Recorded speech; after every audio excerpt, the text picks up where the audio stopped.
This here is a story of Cloudy with a Chance of Meatballs, as read by Mrs. Michelle Thornton. Page 1. We were all sitting around the big kitchen table. It was Saturday morning, pancake morning. Mama squeezing orange for juice, and Henry and I were betting on how many pancakes we each could eat. And Grandpa, he was doing the flipping. Seconds later, something flew through the air and headed toward the kitchen ceiling, and it landed right on Henry. After we realized the flying object was a pancake, we all laughed. Even Grandpa. Breakfast continued quite uneventfully. All the other pancakes landed in the pan, and all of them were eaten once that had landed on Henry. That night, touched off by the pancake incident at breakfast, Grandpa told us the best tall tale at bedtime story we'd ever told. Across an ocean, over lots of huge bumpy mountains, across 3 hot deserts and 1 smaller ocean, there lay the tiny town of Chew and Swallow.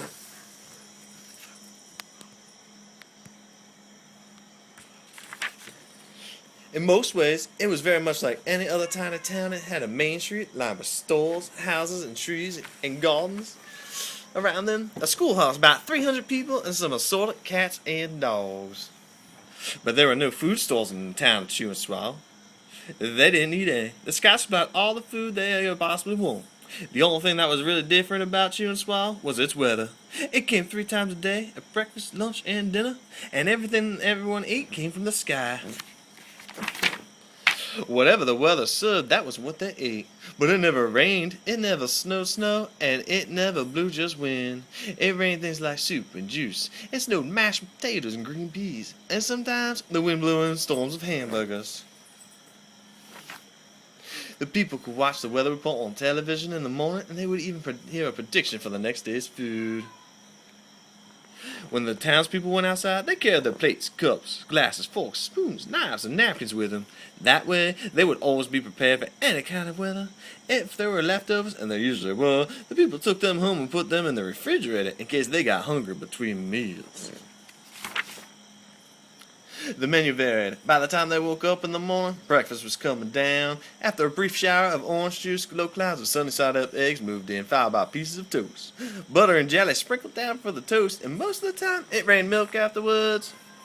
For lunch one day, frankfurters already in their rolls blew in from the northwest at about 5 miles an hour. There were mustard clouds nearby. Then the wind shifted to the east and brought in baked beans. A drizzle of soda finished off that meal. Dinner one night consisted of lamb chops, becoming heavy at times with occasional ketchup. Periods of peas and baked potatoes were followed by a gradual clearing with a wonderful jello setting in the west. The sanitation department of Chew and Swallow had a rather unusual job for a sanitation department. It had to remove the food that fell on the houses and sidewalks and lawns. The workers cleaned things up after every meal and fed all the dogs and cats. Then they emptied some of it into the surrounding oceans for the fish, turtles, and whales to eat. The rest of the food was put back in the earth so the soil would be richer for the people's flower gardens. Life for the townspeople was delicious until the weather took a turn for the worse. One day, there was nothing but gorgonzola cheese all day long. The next day, there was only broccoli all overcooked. And the next day, there were Brussels sprouts and peanut butter with a mayonnaise. Another day, there was pea soup fog. No one could see where they were going, and they could barely find the rest of the meal. They got stuck in the fog. Food was getting larger and larger, and so were the portions. The people were getting frightened. Violent storms blew up frequently. Awful things were happening. One Tuesday, there was a hurricane of bread and rolls all day long into the night.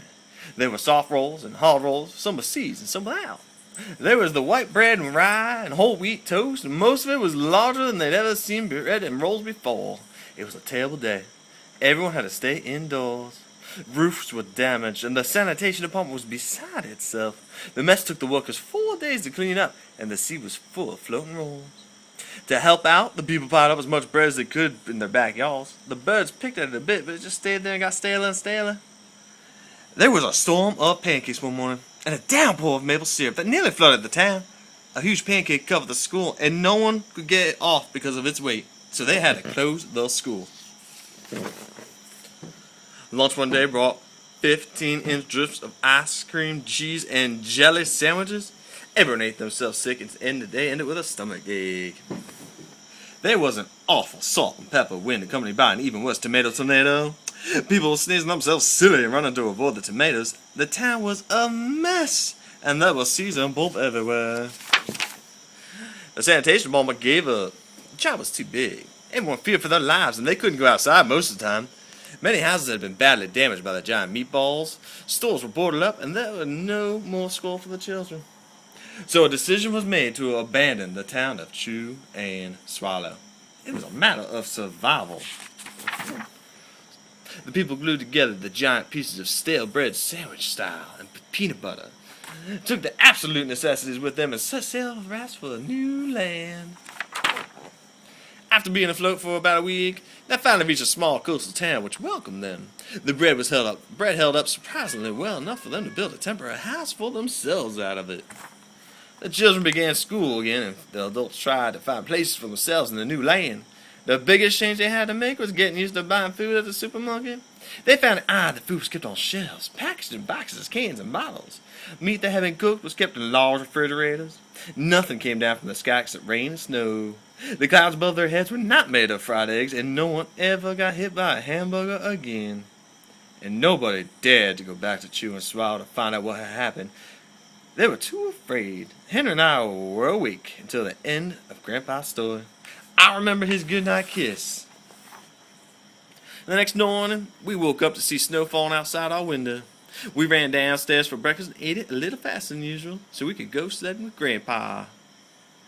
It's funny, but even as we were sliding down the hill, we thought we saw a giant pat of butter at the top, and we could almost smell the mashed potatoes. The end of Cloudy with a Chance of Meatballs.